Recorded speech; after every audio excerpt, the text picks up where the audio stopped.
Welcome to this video on the Mines and Minerals Development and Regulation Amendment Act, 2026.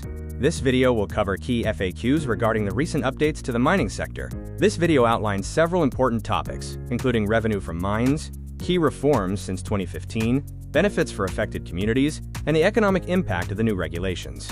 Let's explore the topic of revenue generated from mines. State governments collect revenue through roughly 14 different types of levies, including royalties, auction premiums, and transit fees. These collections support various state initiatives. Currently, nearly 90% of revenue from the mining sector goes to the states.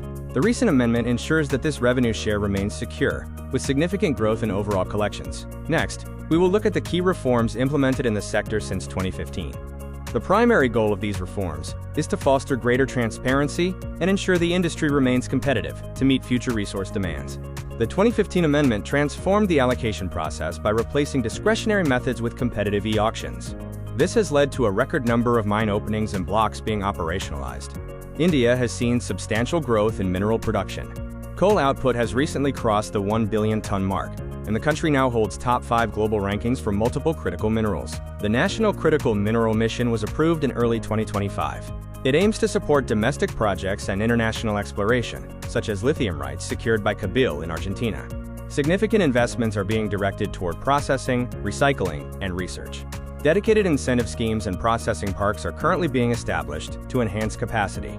Operational flexibility has been improved, with digital tools like the Unified Mining Portal streamlining the block lifecycle, from initial auction to final production. We will now discuss how the Act addresses India's reliance on mineral imports. By establishing a stable and rational tax structure, the 2026 Amendment Act aims to encourage domestic investment and boost production, effectively reducing dependence on foreign supply chains. Thank you for watching this video.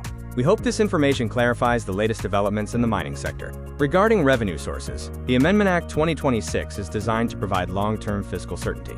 States currently collect various levies, and this framework will continue, supporting increased production and overall state revenue. Next, let's examine the economic impact of these regulatory changes. A predictable fiscal regime encourages investment. By ensuring investors understand their tax liabilities up front, the Act aims to boost the production of critical minerals and reduce reliance on imports, supporting the vision of Viksit Bharat 2047. We will now discuss how state mineral taxes can affect the everyday citizen. Heavy taxes at the extraction stage can create a cascading effect. Because minerals are primary raw materials for industries like steel, power, and cement, these costs often translate into higher prices for finished goods and increased costs of living. Let's turn our attention to how these changes apply to minor minerals.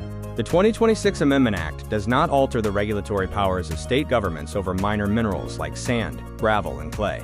Their existing administrative and fiscal authority remains completely unaffected by these new provisions. Thank you for following along with this overview of the Mines and Minerals Development and Regulation Amendment Act, 2026.